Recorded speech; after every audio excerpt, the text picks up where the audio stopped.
Really, really successful companies make decisions based off of data, and unsuccessful companies make decisions based off of feelings. And so I want to make sure that you're utilizing ChatGPT, Gemini, all these other resources to analyze your data and find more information. There's been more than one time where I've literally messaged with Tori and been like, sorry, I've been arguing with ChatGPT for 30 minutes. There are so many amazing automations and AI advantages that can be built into your business that are just going to save you time. Whether you're an owner or a manager or a coach, if you are not on the AI train, you need to get on it.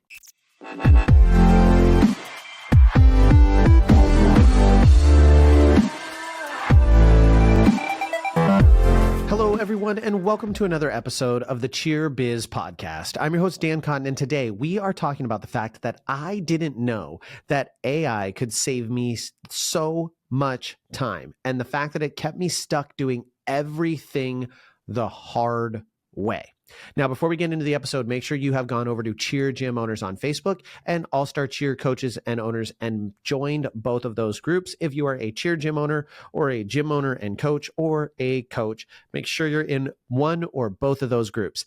And you've got to check out our conference June 20th through the 22nd in Dallas, Texas, 2025. It's going to be absolutely amazing, and we want to see you there. Now, I'm talking about time today, so I'm going to go fast and furious with this one and talk to you about AI and how it can be an absolute game changer for you wherever you are at in your business. Whether you're an owner or a manager or a coach, if you are not on the AI train, you need to get on it. Now, it was actually almost 2 years ago, pretty much to the day, that I used AI to create a podcast episode. I wrote it up via text and I was at Worlds. That's why I know it was almost to the day.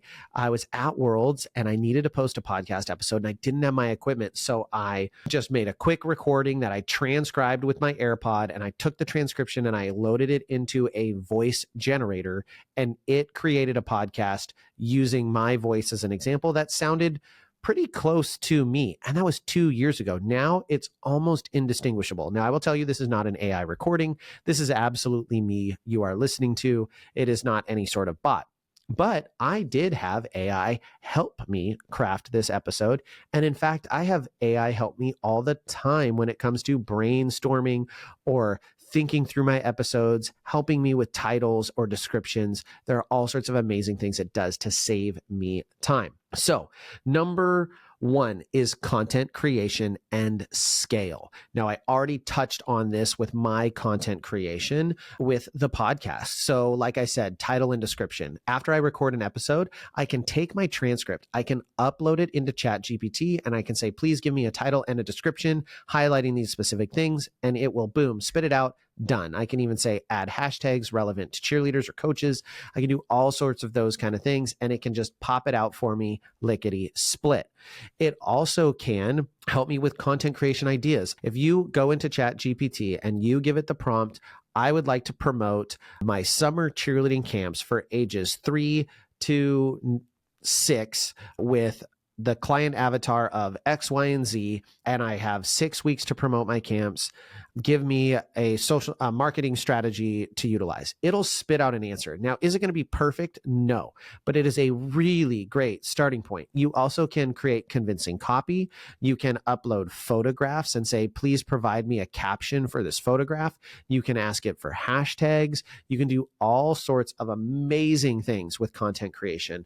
On top of that, if you're not paying attention and you don't follow me on social media, ChatGPT 4 can actually do some really amazing imagery creation. And they now have another GPT plugin called Sora, which does image creation as well. Now, are they perfect? No, they're not. And in fact, they can be quite frustrating. So it's pretty cool. I'll talk you through some of the things that it can do there and some of the frustrations that I've had. There's been more than one time where I've literally messaged with Tori and been like, sorry, I've been arguing with ChatGPT for 30 minutes.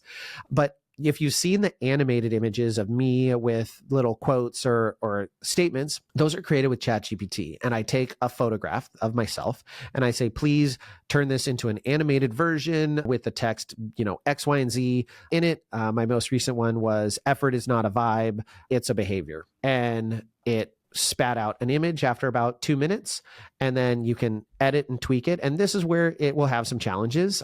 So one of the challenges that I had with this one was, for those of you who watch and know the content, I have tattoos. And the image that I used for effort is a vibe, it's not a behavior, was one with my right arm up next to my temple. So you actually could not see the tattoo, my compass tattoo on my right arm.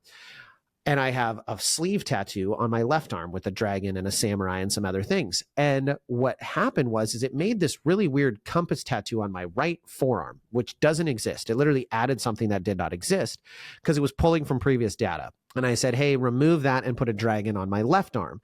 And then it just put a dragon on my right arm. And I basically went round and around and around and around and around, trying to get it to put the tattoo on the correct arm. And no matter how many times it confirmed, okay, so confirming you want this, I'm going to get it exactly right, it would then still do it wrong. And it was very frustrating.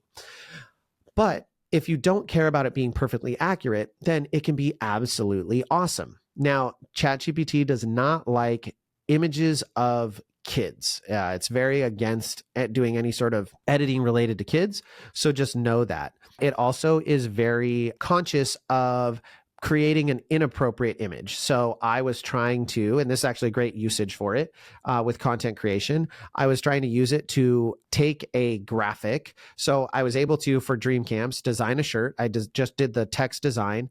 And then I said, hey, take this shirt and, put it on a real life looking model. And it gave me a great adult version on a female model. And I was like, awesome, this is sick. I can create my whole Pro Shop line without actually buying it or having anyone model it. That's awesome.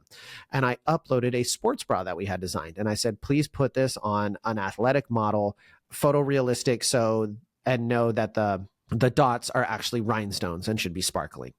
And it tried to load it and it goes, sorry, this goes against our community standards. And I was like, okay, why?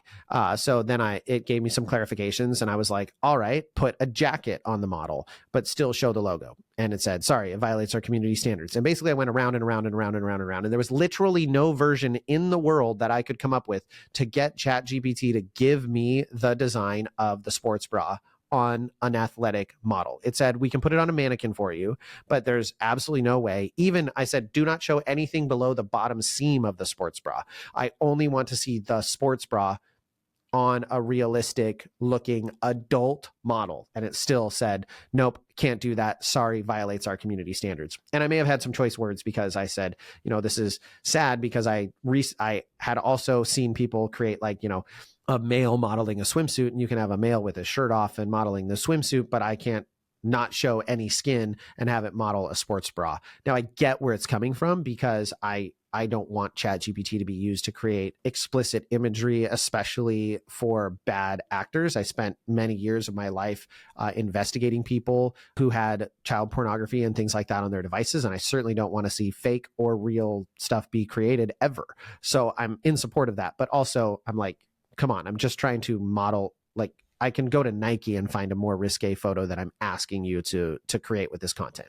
So it can delay things. It's also really great at creating blogs and other posts. So if you are not currently blogging and you don't know how to do it, it is a great way to drive SEO to your website. Now, SEO is a totally different concept or discussion. I still think SEO is relevant for cheer gyms, but SEO is kind of taking a big hit and we're not exactly sure where it's going to go, because now if you Google something, Google Gemini will summarize your results. So you don't even have to actually open a web page. It's just going to pull the relevant data from a page. So if someone were to Google, what does it cost to cheer at this gym? If that information is readily available to Google Gemini, it will then spit it out for you and people won't even have to opt in for your packet. So there are some challenges there, but it can create some great blog ideas. It can help you with email marketing campaigns, email engagement, everything it can do. It can speed things up. So that can be absolutely phenomenal when it comes to AI. Another thing that you need to also know when we are talking about AI and how much time it can save you, there are a couple different AIs that I particularly use. I use ChatGPT, I use Gemini, are probably the two most common I use, and Gemini is Google's version. Supposedly Gronk is coming out with some really crazy updates to be the most intelligent AI. There's also DeepSeek. There's a couple different ones, but I primarily use ChatGPT and Gemini. Now, you can also use AI for client communication and automation. So first off, automations are like, they're everything, you guys. If you're not currently using automations, wait 2 more months because we're going to have some solutions through next gen that are going to blow your mind. But automations are everything. So right now, for instance, I've built automations for my all-star teams that when someone goes to my website and they opt in for my packet, I have a series of automated emails that get sent to them just by them filling out their information. They drop into a list. I know exactly what they're interested in, classic or elite. Then they start getting targeted with emails until they register. So they get an email a day for 13 days until they register. And if they don't register, then they go on like my cold leads list, which some of you listening to the podcast, you're on that. You got my email campaign. Once they register, it drops them from that list. They don't get any more of those sales emails. It then adds them to my list of people who have registered, and it starts sending them my registered email, which is like, hey, here's your email and book your tryout time, your evaluation time. And they do that on a calendar. And that's a whole email automation where they get videos and explanations and all sorts of things going directly to them. And I don't have to touch a thing. So of my 150 plus people that have registered for my 2025-2026 season, aside from building out the automations, I've not had to have a personal touch point on each one. I then was able to build out an automation. We just did our early tryout where now when I drag people to the level that they're on, they automatically get their email, they get a text message, they get all of these different things that just get sent just by dragging and dropping them into a different opportunity list. So it's really quite amazing. It's quite literally game changing. It does take some build out, but the nice thing is next year, I just change a couple little things like the tryout date and year, make some minor changes. It's already built. I don't have to build it again.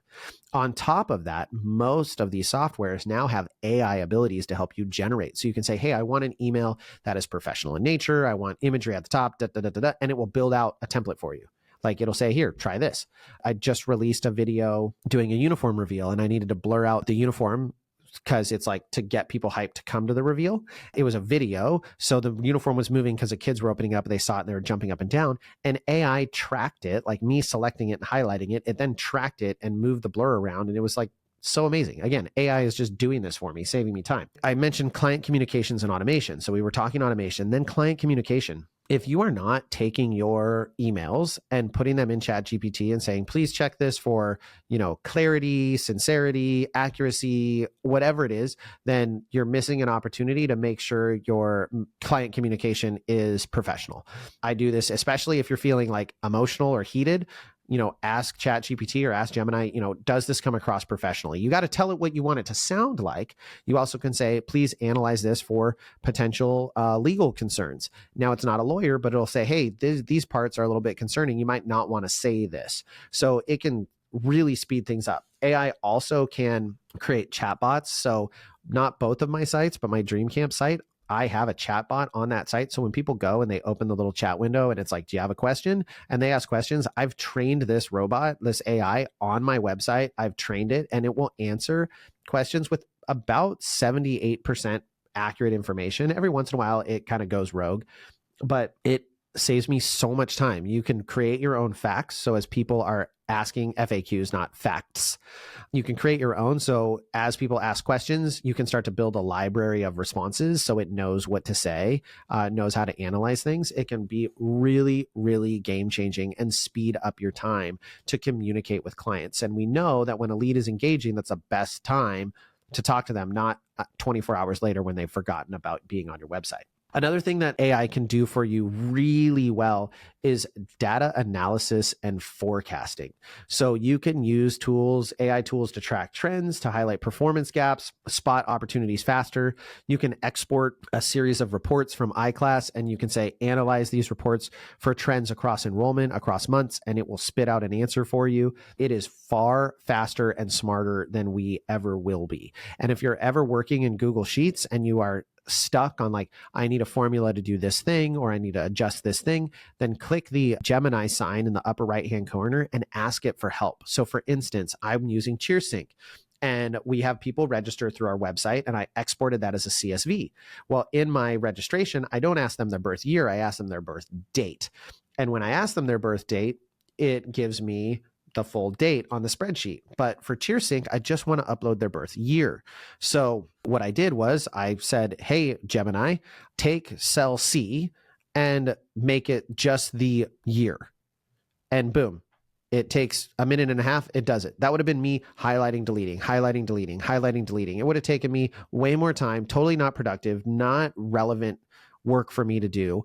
Like it's something that you could teach a 6-year-old to do and they could do it relatively well. So it can help so much with those things, but it really can analyze data. And I think data is the biggest gap in successful companies. Really, really successful companies make decisions based off of data, and unsuccessful companies make decisions based off of feelings. And so I want to make sure that you're utilizing ChatGPT, Gemini, all these other resources to analyze your data and find more information. Now, you have to be careful. ChatGPT is not the best at math. It's okay, but it's not amazing. It will make mistakes. So you do have to double check things.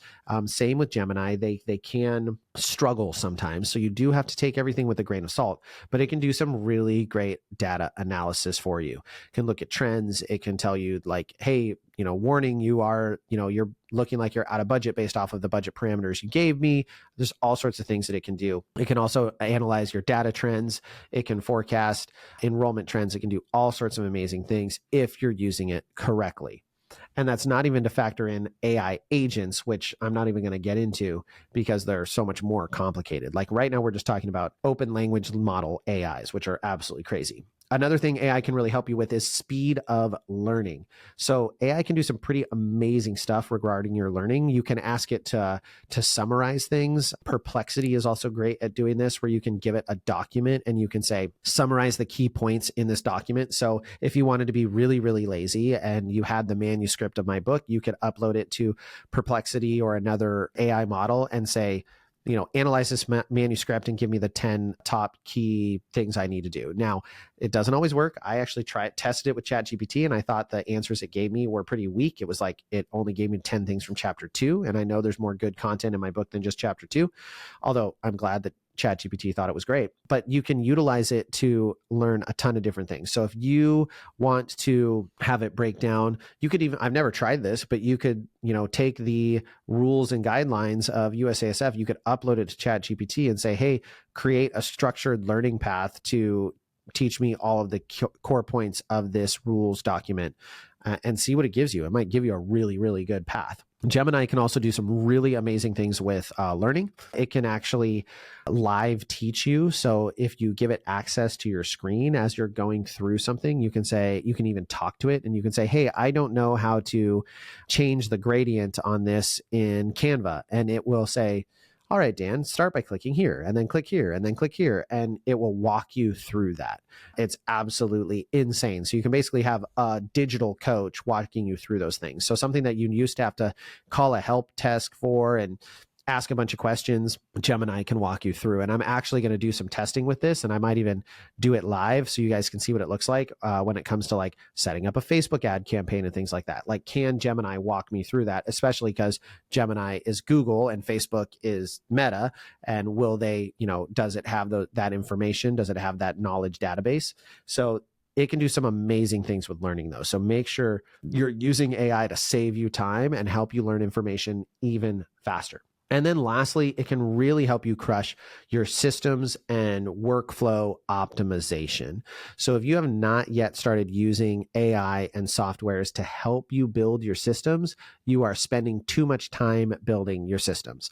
There are amazing softwares like Tango that can like screen capture the things that you're doing. So if you're registering a new kid in iClass Pro, you can create a Tango that your staff then has. AI can also analyze your current systems and tell you where you have deficiencies or discrepancies. Like, it is absolutely a game changer. So you got to make sure that you are utilizing those things to build your systems, because systems are what make your business go round. They're what make things happen smoothly, efficiently, and effectively. So make sure you're taking full advantage of the different ways that AI can help you automate your systems, even if it's just evaluating them and looking for shortcomings. The reality is that you do not need to become some sort of robot overlord. You don't need to move your entire business to AI. And I know some people are very overwhelmed by artificial intelligence. They feel like it's just one more thing that they have to learn how to use. The cool thing is that especially things like ChatGPT and Gemini, they just meet you where you're at. You literally type your question and it does its best to answer you. occasionally it doesn't get it right, but that's okay. It's better than nothing else. And I can fully see that within the next 2 or 3 years, people are barely going to go to Google for what they're used to going to Google for. It's going to all be AI curated information that is going to push to you. So AI is the wave of the future. I don't think we're quite at the point where you can start hiring it to be an employee in your business just yet, but we're not far away from being able to train an AI to respond to all of your emails. Now, we are very unique in the cheer industry, and that I don't know that we could do that quite as well as other industries can, because we get a lot more nuanced questions from parents. But if you can start to create some AI agents that are even drafting emails for you and saving that time, so you just go in and hit approve and then send, like, there are so many amazing automations and AI advantages that can be built into your business that are just going to save you time. It's how I have continued to be more and more productive over the last 2 years while putting more and more onto my plate. So I hope you enjoyed this episode. I hope you're as excited about all of the AI things that are happening as I am. I know I geek out about this stuff because I'm a little bit of a tech nerd, but it can make a huge difference. And I just see all of the positives that it can bring to gym owners, and ultimately anything that allows me to be on the mat more, interacting with my people more, helping my staff more, that doesn't have me in front of a computer and just typing is a game changer. It's absolutely what I want to be doing, because that is not where I am happiest. All right, everyone, I hope you enjoyed the episode. And with that, we will catch you on the next one.